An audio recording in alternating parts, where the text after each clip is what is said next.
Welcome to MindVero channel. It's so great to have you here today. We're going to talk about something we all deal with, something that can be a little tricky, and that's habits. What are they, really? Think of them as the things you do without even thinking. They're like your personal autopilot.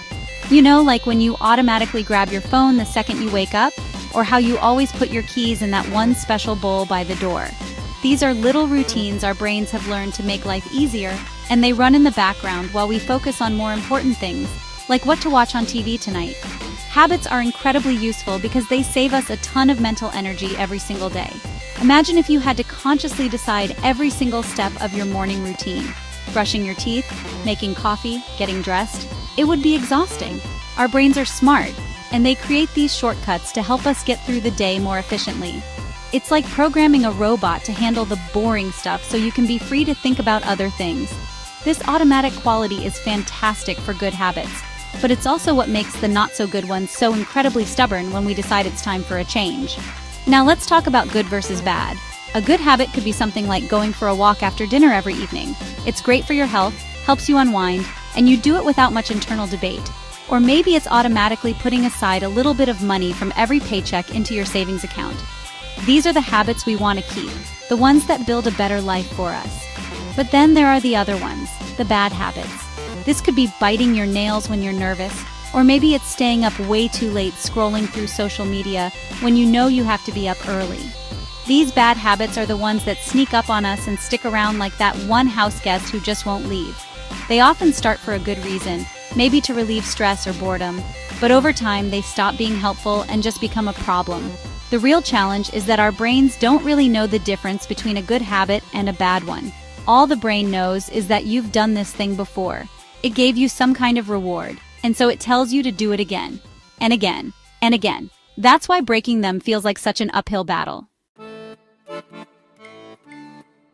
So, how do these habits even form in the first place? It all comes down to a simple, powerful loop in our brains: a cue, a routine, and a reward. It starts with a cue, which is a trigger that tells your brain to go into automatic mode. This could be a specific time of day, a certain place, an emotion you're feeling, or even the people you're with. For example, the cue might be finishing your lunch. That cue then triggers the routine, which is the habit itself. Let's say, reaching for a sugary cookie. You do the action without much thought. And then comes the best part, at least for your brain, the reward. When you eat that cookie, your brain gets a little hit of a chemical called dopamine. This is the pleasure chemical.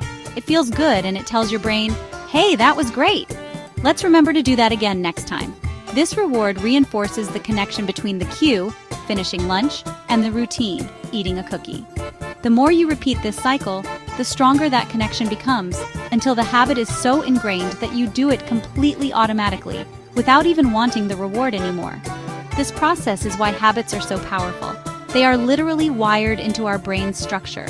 Research has shown that a huge chunk of our day, maybe even over 40%, is spent doing things out of habit while our minds are wandering elsewhere. We're driving to work on a familiar route, thinking about our to-do list, not about when to turn left or right. Our brains love this efficiency because it frees up cognitive resources for new challenges. This automation is a survival mechanism, a way for us to navigate a complex world without being overwhelmed by every tiny decision we have to make. The problem arises when the habit we've automated is no longer serving us well. That late-night snacking habit might have started as a way to comfort yourself after a long day, which was a nice reward at the time. But now, it's just making you feel sluggish in the morning.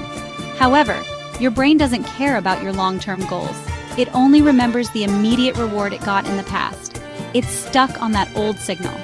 Trying to break a habit is like trying to argue with a very stubborn, very fast-acting part of your brain that just wants what it wants. So if habits are so automatic, how can we possibly change them? It's tough, but it's not impossible. One of the most effective strategies is to change your environment. Since our habits are so often triggered by cues in our surroundings, changing those cues can make a huge difference. If you always snack on chips while watching TV on the couch, try watching TV in a different chair. Or even better, don't keep chips in the house at all. By removing the trigger or making the habit harder to perform, you interrupt the automatic loop and give your conscious brain a chance to step in and make a better choice. Another fantastic opportunity to break old habits comes during big life changes. Things like moving to a new city, starting a new job, or even just going on a long vacation can shake up your routines enough to break old patterns. When you're in a new environment, all your old cues are gone. Your brain doesn't have the same triggers telling it what to do, so you have a clean slate to build new, better habits. One study found that students who moved to a new university were much more likely to change their habits, simply because their old context was completely gone. So if you're planning a big move, think of it as a golden ticket for a personal reset. A really clever technique is to not just stop a bad habit, but to replace it with a good one. It's much easier to substitute a behavior than to just create a void. Let's say your bad habit is scrolling through your phone in bed for an hour before you sleep. The cue is getting into bed. The routine is scrolling. The reward is distraction. Instead of just trying not to scroll, replace the routine.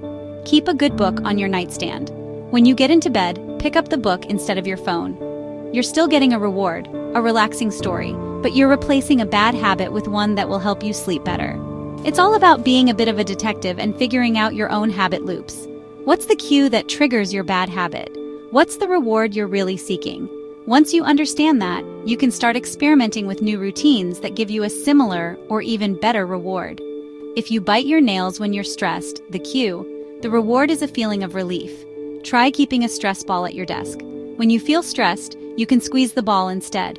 You're still getting the stress relief, but you're saving your fingernails. It takes some planning, but it works. Now, this is the most important part of all.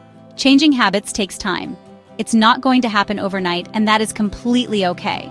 Think about how long it took for that bad habit to become automatic. It was likely weeks, months, or even years of repetition.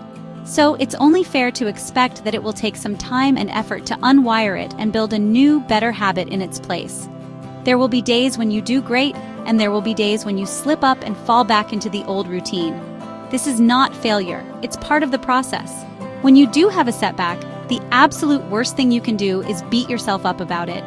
Being hard on yourself just creates more stress and negative feelings, which are often the very triggers that lead to bad habits in the first place.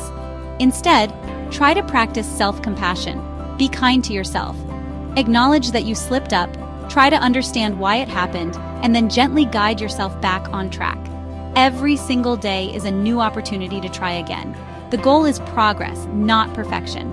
Celebrate the small wins along the way. Remember, you are more powerful than your habits. They might feel automatic and controlling, but you are the one who is ultimately in the driver's seat. By understanding how they work and using smart strategies to interrupt them, you can take back control. It's about being mindful and intentional instead of letting your autopilot run the show. The journey of changing a habit is also a journey of getting to know yourself better, your triggers, your needs, and your strengths. It's a chance to actively design a life that makes you happier and healthier. So be patient with your progress, and most importantly, be kind to yourself through it all. You are doing something that is genuinely difficult, but also incredibly rewarding. Every small step you take toward building better habits is a victory. You've got this. Just take it one day at a time and remember that you are learning and growing with every single attempt. Thank you for joining us on Mind Vero today. Now go out there and be amazing, and be kind. It makes all the difference.